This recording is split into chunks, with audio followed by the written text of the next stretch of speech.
initiatives. So I'm seeing and working with a lot of different causes, spanning addiction recovery, disability work, environment, food, and community-based agriculture, a lot of education and child care. So really my goal is to be helpful, to celebrate and support, and to love everybody has really been my goal when I show up somewhere. And what that means is really difficult. The first thing I think it means is this Indian concept of ahimsa, to not harm. My first priority when I go anywhere is to not get in the way, to not try to impose my will. And the second priority is to be quick to help and slow to judge. And I think when you combine those two things, you see that love works. That love gives you a tremendous sense of power and opportunity. Now, if you notice in some of these images, it's a lot of segregation in this country. Public spaces, schools, and churches, probably the most segregated spaces we have. So I'm really interested in something that I have learned on this trip, being the only one in the room, so to speak. It's that the more similar somebody is to you, the more you bond over sameness. But the more different someone is, the more you recognize your humanity in one another. And this is really getting at the key question of my trip.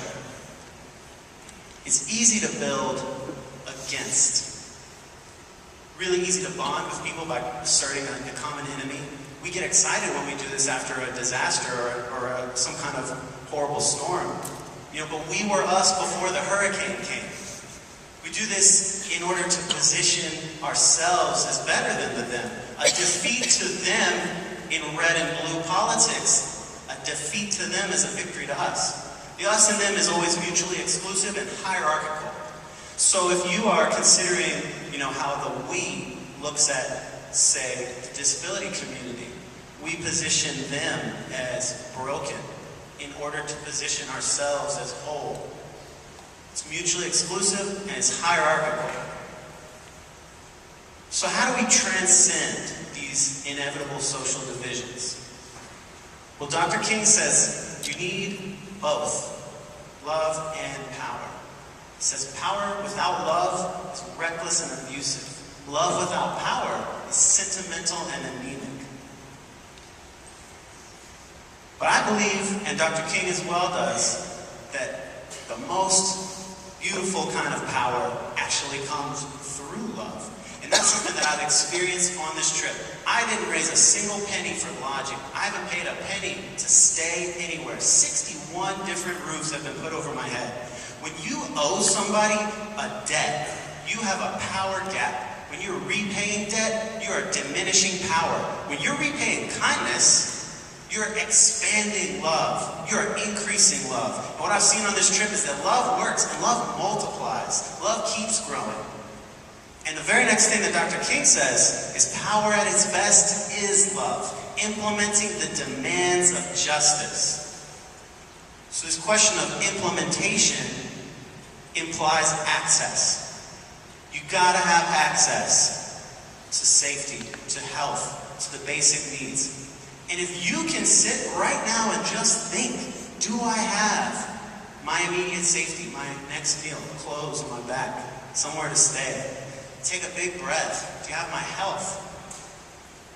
I believe that really urges you to see how much you need others for those things and how much they need you. It connects you to the oneness, to this idea of love. And love is broken down by the Greeks in a few ways. Eros is intimacy. Philia is kinship, right? Having an unconditional love, having a stake in one another, as we heard the governor say. Our great charge is to map the lessons of filial love, of unconditional love, onto everybody. Agape love. Because Dr. King said an injustice anywhere is a threat to justice everywhere. Even if it's an inefficient business, we gotta try to reach everybody. And I believe that there's a really exciting concept that Dr. King figured out could really help us get there. And it's this tricky concept of pride. It's awesome if you have lots of spirit, discipline, and purpose. But pride is that weird one, right? Where it could be vanity if it's too much. Or it could be arrogance if it's the wrong type of pride. It recreates us in them. So, how do you transcend with pride? Well, by defining yourselves through service. And when Dr. King was 26 years old, within the age of most people in this room, he stood on the first night of the Montgomery bus boycott. And he said, when the history books are written in future generations, the historians will have to pause and say, there lived a great people, a black people, who injected new meaning and dignity into the veins of civilization. This is our challenge and our overwhelming responsibility.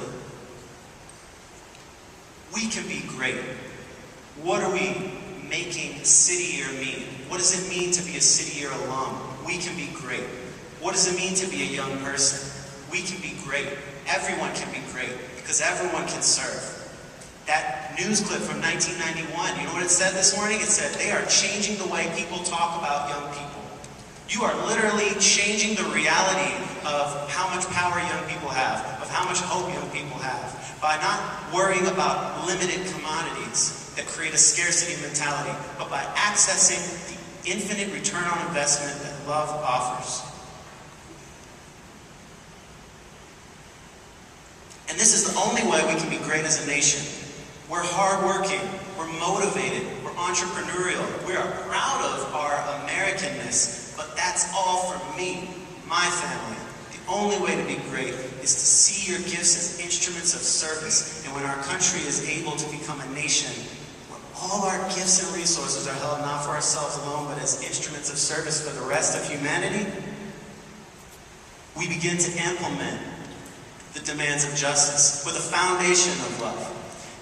This is where we are in City Year. You know, I've been working a lot in farms and fields and literally thinking about how I'm planting seeds and harvesting the work of others. This is what I do in City Year schools when I walk in with a red jacket and everybody there trusts me. I'm harvesting the work that y'all have been doing. We are all standing on the shoulders of 25 years of giants. You got to plant a lot of seeds in City Year, but you're always harvesting. You are always building the cathedral, but you are also always realizing the cathedral. This moment was prepared for us by everything that happened before it. And this moment was prepared for us by everyone that happened before us.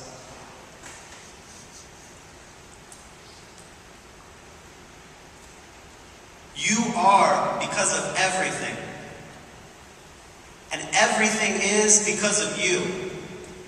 You have a brilliance that will shape the nation and indeed the world.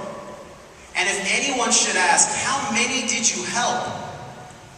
They ask a question that cannot be answered. But the question they ask is, how much have you loved? I know it's been said, but it's always been true. You can't stop a war when the war's within you. The only time is now, and now's the right time to tear down your walls and let your light shine. Not because you should, because you could for goodwill. Mobilize your skills to lead a life fulfilled. I've been, he's been, we've been saved, but everyone's a slave. Turn the page and come out of the cave. Your whole mind missed the picture that's always been and stays. Gaze up at time like divine eyes can. Try to understand I am that I am. The only thing about all the truth above that's reflected in the wisdom is the truth is love. Burn all the fires and the earth will grow. Turn all the liars in for what they owe. What will show is only mercy upon us. The love of the universe lives on long as the song is the victory. Quiet when the wind blows and sin goes. The battle of our skin grows. Under them clothes we're kinfolk who's been broke, been blind, till we woke to find that we spoke to rhyme and we walked to dance when we taught the stance. That the thing to learn about all the truth above is you love to live when you live to love. Thank you. Namaste.